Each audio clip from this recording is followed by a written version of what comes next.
ধরনের মা জাহান্নামে যাবে।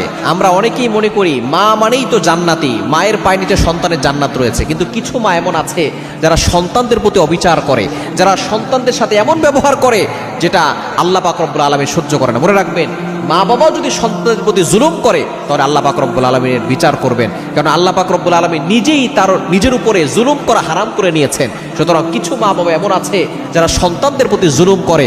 এজন্য মা হলেই যে সে ভালো মানুষ, মা হলেই যে সে জান্নাতে চলে যাবে, বিষয়টা এমন নয়। অনেকেই বলে যে আমার মা তো অনেক ভালো, এবং অনেকে বলে আমার স্ত্রী খুব ভালো।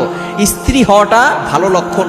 ভালো একজন মানুষ তখনই হবে যখন সে শাশুড়ি হবে এবং নিজের ছেলের বউর সাথে নিজের মেয়ের মতো আচরণ করবে, তখনই সে আদর্শ একজন ভালো মানুষ হতে পারবে। কিন্তু অনেক মা ভালো, কিন্তু যখনই ছেলেটাকে বিয়ে দেয় তখন বউয়ের সাথে আর ভালো ব্যবহার করতে পারে না।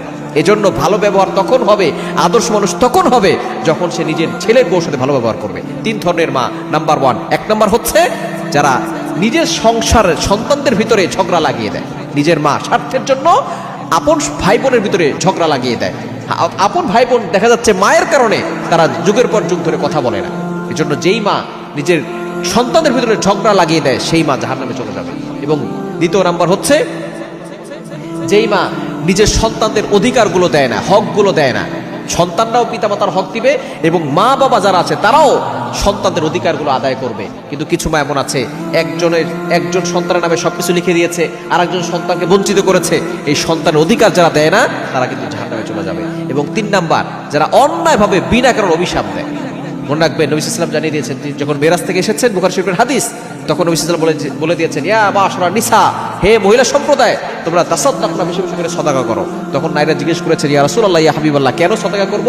তখন নবী সাল্লাল্লাহু আলাইহি ওয়াসাল্লাম বলেছেন যে আমি যখন জাহান্নামে গেছি তখন অধিকাংশ নারীদেরকে দেখেছি। কেন? কারণ তাকফুরুল্লাহ লানা, তাকসুরনা লানা, তারা বেশি বেশি করে অভিশাপ দেয়। নিজের সন্তানের প্রতি অভিশাপ দিতে দ্বিধাবোধ করে না। এজন্য অবশ্যই সতর্ক থাকতে হবে, নিজের সন্তানকে অভিশাপ দিবেন না। অন্যায়ভাবে অভিশাপ দিলে ওই মা ও জাহান্নামে চলে যাবে।